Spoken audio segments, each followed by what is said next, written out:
Alright, hello guys, how's it going? In today's video, we're going to be taking a look at that upcoming severe weather starting out today and also in a couple of days from now as well. We're going to be taking a look at that snowstorm pattern that we're in out west, as well as a potential big snowstorm for the upper Midwest, Ohio Valley, and potentially Great Lakes as well. We'll need to take a look at that one also.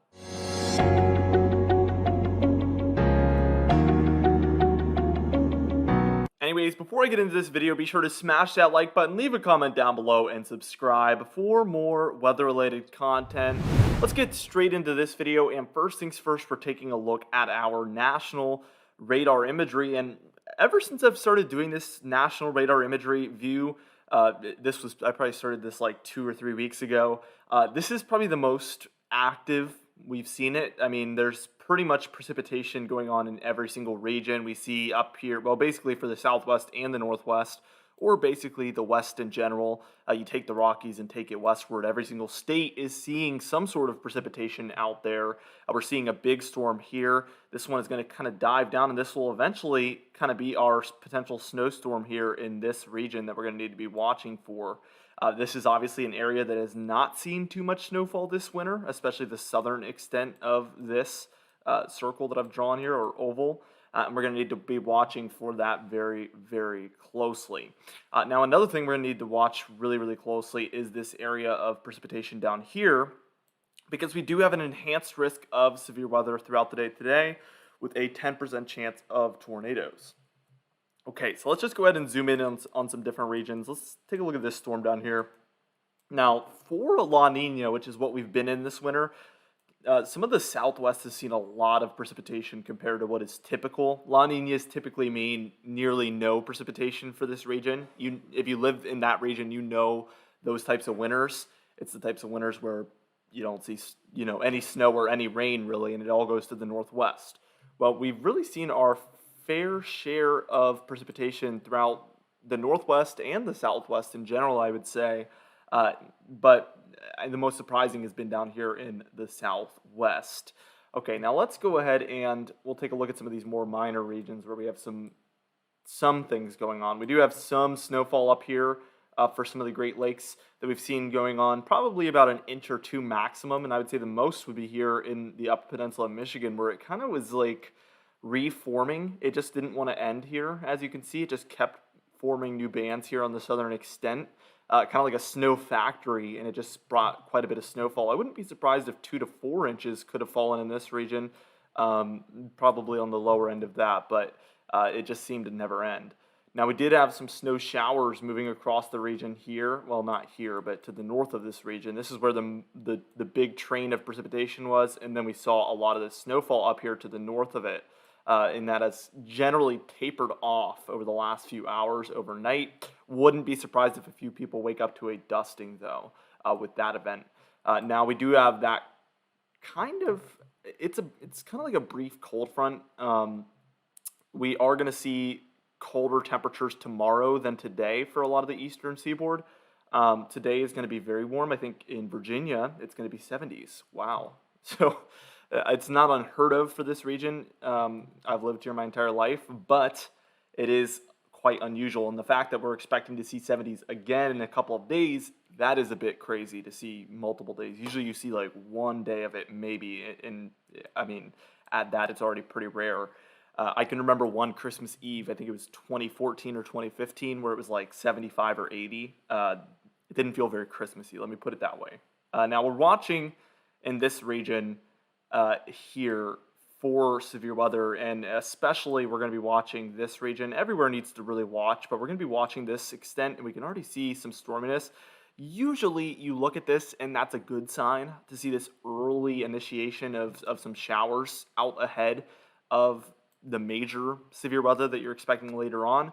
What this does is these thunderstorms, these little itty bitty thunderstorms, they most likely won't amount to much. And that's what we can hope for, but also they're going to eat up, you hear me talk about CAPE, the thunderstorm food or thunderstorm fuel. The reason I call it that is because these storms actually consume it. They actually lower, as they use the CAPE to build up the storm, they actually lower the amount of CAPE that's in the area. They actually consume it like it's fuel or like it's food. Now, what these thunderstorms are doing is they're kind of a lesser threat than the ones later this afternoon and evening, obviously, a much lesser threat.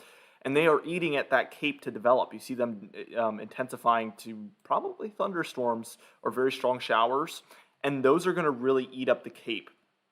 Also, a lot of sunlight does increase that cape if you have clear skies, hot weather, humid weather. So these are blocking out the sun, which is already lowering the cape that's even able to develop in the area as well. So this is actually lowering the severe weather potential for later. Does that mean it's not going to be severe weather later? No, but this does, this is going to lead towards a better scenario than it would have been if these showers weren't around. That's all I can really say about it. This is going to be overall a positive thing regardless of the outcome, because it would be worse if there was not these showers. But actually, it's this line here that is eventually going to move into the area very quickly, actually. And that is what's going to be our main threat later on. So let's go ahead and take a look at some of the Storm Prediction Center's predictions as well as some of our model guidance.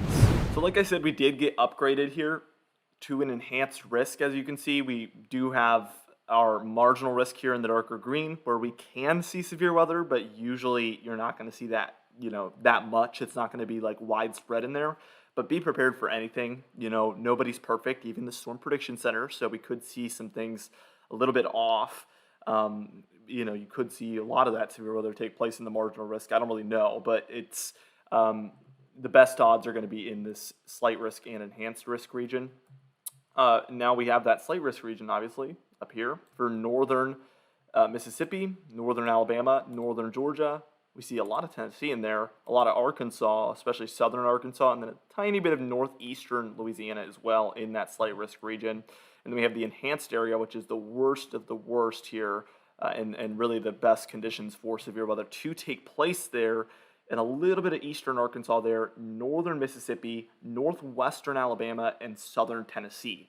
Keep in mind, I'm making this video at 6:50 a.m. right now, and there will be updates throughout the day, and these areas could change a little bit. But as of the morning hours, this is the Storm Prediction Center's thoughts. Now, the wind threat, we have a 5% chance within 25 miles of a given location there within the brown, and then a 15% chance within 25 miles of a given location there within the yellow. So that's actually pretty moderate to low wind risk. That doesn't mean it won't happen, but that's on the lower end. And also for hail, we only have a 5% chance within 25 miles of a given location here within the brown, and then a 15% chance also here within the yellow, just like the wind, except it's a smaller region. The tornadoes seem to be the most concerning threat here throughout the day today. And the good news is we do not have a hatched risk at this point, which would indicate a high probability of EF2 to EF5 tornadoes. At this point, the Storm Prediction Center has not pointed that out, which is good news. That doesn't mean those are impossible or that there isn't going to be strong tornadoes today, but it's just not looking as likely as if it was hatched. Also, it could become hatched later on. It's hard to say. Now, there's a 2% chance within 25 miles of a given location here within the green region. There's a 5% chance within 25 miles of a given location there within the brown. And then there's a 10% chance of tornadoes there within the yellow within 25 miles of a given location. That's for northern Mississippi, eastern Arkansas, northwestern Alabama, and southern Tennessee. That is why we got the enhanced risk, by the way, is for that tornado risk going up to 10%.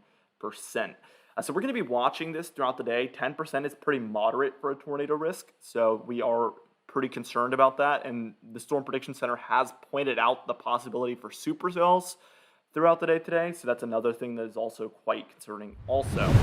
Now here is our modeled guidance, and this is going to be our simulated radar we're starting out with now, and let's just play this out. So let's go forward towards about, this is going to be about 11 a.m., and as you can see, this is when these thunderstorms start to develop in here, but again, that is eating away at that cape. The cape is going to be pretty high still. Let's change this over to cape real quick. But as you can see, it's kind of lessening the ability for it to develop here, 500, 600, 700 thus far. But it's as we head towards the afternoon where things really ramp up. Now, these storms are going to pick up a lot of their cape in this region, and then they're going to move into the region that's favorable for tornadoes. So that's the only unfortunate thing. They're going to be in these high 1,000, 2,000, even pushing on 2,500 cape in a lot of these regions. and then they're going to move up to where we're expecting the tornadoes to be possible, or a little bit more likely than these southern regions. There could be tornadoes down here, but it's just most likely, obviously, in that area that the Storm Prediction Center indicated. Now, as we move this on, that's when the thunderstorms roll through and end. So this is about the peak right about here. We almost have 3,000 there. So for the winter time, I mean, this is pretty extreme in my opinion. And as we watch the shear, this is another thing we're going to need to watch. This is what makes tornadic storms really possible, is these high shear amounts. So obviously it's pretty low down here. That's why the tornado threat is lower, because that shear is not quite as high. But as these storms move through the high cape and then move up into these higher amounts, that's why we have the highest tornado risk in this region, because this is where those storms that pick up that high cape and develop to very strong storms, they move up into this region with very high shear, and that combination is what leads towards these tornadic supercells. So we might see the supercells develop, stick around, move up to the northeast a little bit, and then we're going to see them really become possibly more tornadic as they move up into this yellow region that I indicated, which is my attempt at being identical to the Storm Prediction Center's 10% chance risk there. All right, now let's go ahead, and this is always something I do take a look at. This is more experimental than anything, but this is our significant tornado parameter, and the good news is this isn't too elevated, although I haven't really seen anything that indicates that this tool is a really, really great one to use, or at least consistently good tool to use. Sometimes it's spot on, but you don't really know if it's by accident or if it really is a good indicator. But I do take a look at it because I think it is an interesting tool. And today it's more moderate. It's in that red range. But I've seen severe weather events where it's through the roof, above 10, and then it's not a huge tornadic day. So I definitely take this one with a grain of salt. I would love for this to be a great tool to use, because that would make it really easy to forecast these events, but it just is not that yet. Now you can take a look at things like velocity as well, and this does help, especially the updraft velocity tracks. But again, a lot of these other tools, aren't the best yet. But this is indicating these areas in there, which is along what the Storm Prediction Center is predicting at this point. Now let's watch that simulated radar play out. So we see these storms develop down here, and then this is probably by about 3 p.m. and we see these moving eastward there into our more tornadic region, and then this is really when things will probably be ramping up. This is about 7 or 8 p.m. here. This is when those supercells will be in this region, northern Mississippi, northern Alabama, southern Tennessee, and a bit of eastern Arkansas. You can see that taking place. So I think this is going to be more of a late afternoon into early evening, maybe even into late evening event mostly, because this is a fast-moving system, and by about 1 a.m., you could see these storms have really rolled through. Now, the tornado threat isn't over, because this will be in this area mostly, where the Storm Prediction Center has also indicated tornadoes would be possible, just not as likely as areas further west. And we see some pretty bad storms continue through the morning, actually, as well. So we're going to need to watch this one for an extended period of time, and this does bring thunderstorms further east, just not quite as severe. All right, now let's move on to our European model here, and we're just going to play out some of these snowstorms, because I did kind of tease you guys with that potential snowstorm for the kind of upper Midwest, Ohio Valley. So I just played it out a little bit as I was talking, but we've seen it progress to here. There it is right there, bringing snowfall for the Rockies in the west. We've seen this so much, I don't even feel like it's worth mentioning anymore. It just happens so much. But this is when things get really interesting. We see it develop like this, and it kind of hits at the perfect time because we see a cold front developing, and the cold is trying to push further east by this point. This is January 1st, by the way. We do see snowfall here for Nebraska, Kansas, northern Missouri, more mixed precipitation there, Iowa, northern Illinois, southern Wisconsin, areas in Michigan. And that rain snow line moves further and further south to where we're seeing snowfall in Kansas, Missouri, Iowa, Illinois, Wisconsin, Michigan. I will tell you, this European model is the furthest north with the rain snow line out of all of them. The GFS model actually has a snowier solution for areas a tiny bit further south. And we'll take a look at that as well. But that eventually moves out, and you can see what this leads towards is a cold front moving offshore. And we see this huge trough in the east, huge ridge out west. But eventually we go back to kind of a ridge in the east and then another trough in the east. So at least we get in a flip-flop pattern. We're going to need to watch very closely for that. Now, the total snowfall on this model, as of now, it just went to the newest run. Let's move this through. Okay, so let's go to the central United States real quick so we can see the amounts on screen of the potential snowfall with a snowstorm such as this one. So we would be looking at 2 to 6 inches of snow here in the blues, 6 to 10 here in the purples, and then 10 to maybe 15 here in the pinks. So for northern Kansas, southern Nebraska, southern Iowa, northern Missouri, northern Illinois, and then areas in the lower peninsula of Michigan. Okay, now let's backtrack this and move on to our GFS model and see what this one does. We move back to the entire United States. So look at that, a lot further south with that rain snow line. We can see areas in here getting the heaviest snowfall. Hits a little bit later. That's the afternoon hours of January 1st. That's January 2nd, January 3rd. Look at that. Look at what the GFS model does with it. It takes it all the way to the coast and becomes a nor'easter. So very different storm here on the GFS model. The European model is the better model anyway. But let's take a look at the total snowfall on this one. I didn't even notice what it did there on the back end. I wasn't even paying attention. It's very brief there in the eastern United States. We see a little less snowfall, but it's further south here in this heaviest region. But we also get some snowfall here for the Appalachian Mountains. And then also the eastern seaboard a little bit there would definitely be interesting based on what we've been seeing versus what this is showing now.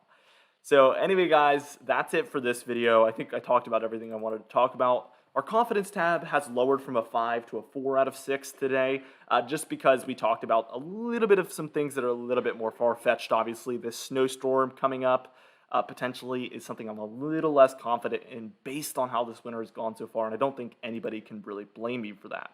For today's patron highlight of the day, I want to thank you all for supporting the channel, but especially our platinum patrons, Bill Crate, James Wade, Dovey Nagel, Larry LePan, Mandy Birchfield, Patrick Strickland, Dave Scott, and Donna Carnes as well. I would also like to thank our diamond patrons, Bill Roberts, Marcus Connolly, Noah Harley, Michael Codalesa, Catbite, Charles Dennett, Cindy Klein, Bill Dallas, Gary's, and John Quilisi also.